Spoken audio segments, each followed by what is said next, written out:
দূর দূরান্ত থেকে আগত আমার মা বোনেরা, ভাই বন্ধুগণ, সাংবাদিক বন্ধুগণ, দর্শকবিন্দু সকলকে জানাই আমি আমার আন্তরিক অভিনন্দন, শুভেচ্ছা, শুভকামনা।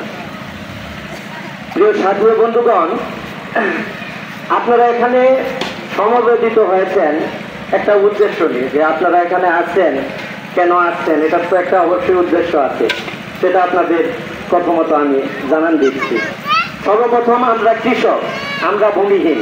এই স্বাধীনতার 53 বছর পর বাংলাদেশে বহু সরকার এসেছেন, বহু রাষ্ট্রপ্রধান এসেছেন, এমপি মন্ত্রী এসেছেন, কিন্তু কোন সরকার, কোন এমপি মন্ত্রী এই ভূমিহীন কৃষক মেহনতি মানুষদের অধিকার নিয়ে কোনো কথা বলে নাই। তাই আজকে আমরা বিশেষ প্ল্যাটফর্মে আমরা বাংলাদেশ ভূমিহীন আন্দোলনের ব্যানার থেকে আমরা আমাদের অধিকার আদায় করবার জন্য আমরা একটা ঐক্য গঠন করার জন্য দেশ বিদেশে আমরা রান করতেছি। তো প্রথমত আমরা জানতে চাই যে আমাদের অধিকারগুলো কি। শুধুমাত্র বাংলাদেশ সরকার আমাদেরকে ভোটার আইডি কার্ড দিয়ে, একটা জন্ম নিবন্ধন বা সনদ দিয়েই, আমাদের একটা নাগরিক দিয়েই কিন্তু আমাদের অধিকার শেষ হয় নাই। আপনি একটা এই দেশের নাগরিক, আপনার অধিকার আছে এই দেশের ভালো মন্দ সবকিছু বিচার এবং বিশ্লেষণ করার, এটা আপনার অধিকার আছে। আপনাকে আগে জানতে হবে, বুঝতে হবে। আমরা কৃষক বরাবরই লাঞ্ছিত, ঘৃণিত, নিপীড়িত, নির্যাতিত। আমরা আমাদের অধিকার স্বাধীনতার পর থেকে এখন পর্যন্ত আমরা আমাদের অধিকার বুঝে পাই নাই। আপনি লক্ষ্য করে দেখেন, আমি নারায়ণগঞ্জে থাকি, আমার বাড়ি মাদারগঞ্জে। ওখানে আমি অনেকদিন যাবতীয় আমি সংগঠন করি। সংগঠনের জন্য আমি আমার জীবনের সবকিছু হারিয়ে ফেলছি। শুধু এই 17 বছরে আমার এমন কিছু হারিয়েছে যার হারানোর মতো আর কোনো কিছু আমার নাই। কিন্তু এরপরও আমরা চাই একটা কৃষক মেহনতি মানুষ তারা তাদের অধিকার নিয়ে এই দেশে বসবাস করুক। আমি কৃষকের সন্তান, আমি জানি আমার বাবা কত কষ্ট করে রোদে পুড়ে বৃষ্টিতে ভিজে সে এই দেশের জন্য ফসল ফলায়, আমাদের জন্য ফসল ফলায়, এই দেশটাকে অর্থনৈতিক দিক দিয়ে এগিয়ে নিয়ে যায় এবং আমাদের যে খাদ্যের ঘাটতি পূরণ করেন। কিন্তু আমরা তো আজ পর্যন্ত যে একটা এই বাংলাদেশে অনেকই আছে, যে মন্ত্রণালয় আছে, পানি সম্পদ মন্ত্রণালয় আছে, আপনার দুর্যোগ ও ত্রাণ মন্ত্রণালয় আছে, অনেকগুলো মন্ত্রণালয় আছেন, কিন্তু আজ পর্যন্ত কৃষকদের নিয়ে কোনো কমিশন গঠন করা হয় নাই। যেখানে আমরা চাচ্ছি যে এই সংসদে, এই সংবিধানের রুলসে আমার এই কৃষকদের যে দাবি দেওয়া, শুধু এই ব্রিটিশরা যে নিয়ম রেখে গেছেন, শুধু তাদের শাসন মুক্ত করে এদেশে একটা গণতান্ত্রিক শাসন ব্যবস্থা কায়েমের মধ্যে দিয়ে আমরা বাংলাদেশ ভূমিহীন ব্যানারে একত্রিত হয়ে আমরা পথ চলতে চাই। যে কারণে আজকে জামালপুর ইসলামপুর সরকারি কলেজ মাঠে আপনারা অবস্থান নিয়েছেন। অত্যন্ত দুঃখের সাথে বলতে হয় যে পাবনার একটা কৃষক, সে পেঁয়াজ উৎপাদন করবার জন্য আপনার লোন নিয়ে ফসল উৎপাদন করতেছিলেন। 2 বিঘা ফসল উৎপাদন করতেন, 2 লাখ টাকা ব্যয় করতেন।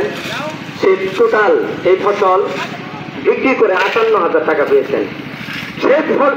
সেই ফসলের টাকায়, সেই কিস্তির যন্ত্রণায় সে আর সহ্য করতে পারে নাই। সে ফসলের মাঠে বিষ পান করে সে মৃত্যুবরণ করছেন। এটা আমাদের জন্য মা। আমি নারায়ণগঞ্জে আমি বস্তিবাসীদের জন্য দুর্বার আন্দোলন করেছি। এখানে যারা আছেন অনেকেই নারায়ণগঞ্জে যারা থাকেন আমাকে ছিলেন, তারা জানেন আমার যে মা বোনেরা, আমার যে ভাইয়েরা, তারা অত্যন্ত আমাকে ভালোবাসেন, তার সন্তানের মতো, ভাইয়ের মতো। আমি তাদের এই ভালোবাসা আমি আবেগ আপ্লুত হয়ে যায়। তো আসলে আমরা এই দেশে ভাড়াটে হিসেবে থাকতে চাই না, আমরা সত্যিকারই আমাদের অধিকার বুঝে নেওয়ার জন্য চাই। আজকে আমরা যদি লক্ষ্য করি যে গার্মেন্টসের কথায় আমরা যদি বলি, এখানে গার্মেন্টসে একটা হেল্পারের বেতন 12,300 টাকা। আপনি খেয়াল করে দেখেন এই 12,300 টাকায় সে একটা শ্রমিক কি করে ঢাকা শহরে থাকে, ঘর ভাড়া আছে, খাওয়ান আছে, ওষুধ আছে, চিকিৎসার জন্য আনুষঙ্গিক অনেক খরচাই তো আছে, বাড়ির চিন্তা করতে হয়, বাচ্চা কাচ্চা আছে, অনেক কিছুই আছে।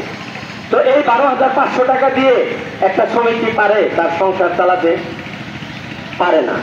তাইলে এই যে একটা অভাবী বা একটা শ্রমিক বাড়ি থেকে কষ্টের কারণে সে ঢাকা গেল, ঢাকা যায়ও সে কষ্ট পাচ্ছেন, তাহলে তাদের সন্তানেরা ভালো কোনো স্কুলে লেখাপড়া করতে পারছে না, ভালো কোনো পরিবেশে খাওয়ান দাওয়ানে, অনুষ্ঠানে, আয়োজনে আমাদের তো ইচ্ছা হয় যে আমার বাচ্চা একটা ভালো স্কুলে পড়ুক, ভালো কিছু খাক, এটা আমাদের ইচ্ছা কিন্তু হয়। কিন্তু আমরা যখন দিতে না পারি মনের ভিতরে অনেক কষ্ট, অনেক ব্যথা কিন্তু থেকে যায়। আর সেই ব্যথা থেকে কিন্তু আমাদের একটা মানসিক রোগ জন্ম নেয়। আর সেই রোগ থেকে একজন স্বামীও কিন্তু বুঝে না যে আমি কতটা মানসিক টেনশনে আছি। গানিতে অনেক নির্যাতন হয়, এটা আমরা জানি। অনেক মানে একজন শ্রমিক দিয়ে তারা 3 জনের কাজ করান, ওখানে শুধু অনিয়ম, অন্যায়, অবিচার, সেখানে কোনো বিচার ওখানে নাই। এখানে গার্মেন্টস কর্মী আছেন কিনা আমি জানি না, তারা আপনারা জানেন। কিন্তু আমরা বারবার দাবি জানাচ্ছি এই শ্রমিকদের পুনর্বাসনের জন্য যে না, আমাদের বাংলাদেশের শ্রম আইন আছে, আর এই শ্রম আইন যারা নিয়ন্ত্রণ করতেছে তারা প্রত্যেকেই আমি মনে করব যে তারা চুর। কেন? তারা তাদের আইন, তাদের অধিকার আজ পর্যন্ত কোনো সোশ্যাল মিডিয়ার মাধ্যমে বা কোনো একটা প্রিন্ট মিডিয়ার মাধ্যমে, কোনো একটা ইলেকট্রনিক মিডিয়ার মাধ্যমে তারা জানান দিতে পারে না। এরকম একটা অনুষ্ঠান, প্রোগ্রাম বাস্তবায়ন করতে তারা করতে পারে নাই। তাই আমরা চাই যে না, আমরা সবাই একত্রিত হয়ে আমরা এই দেশে আমাদের অধিকার নিয়ে কাজ করব।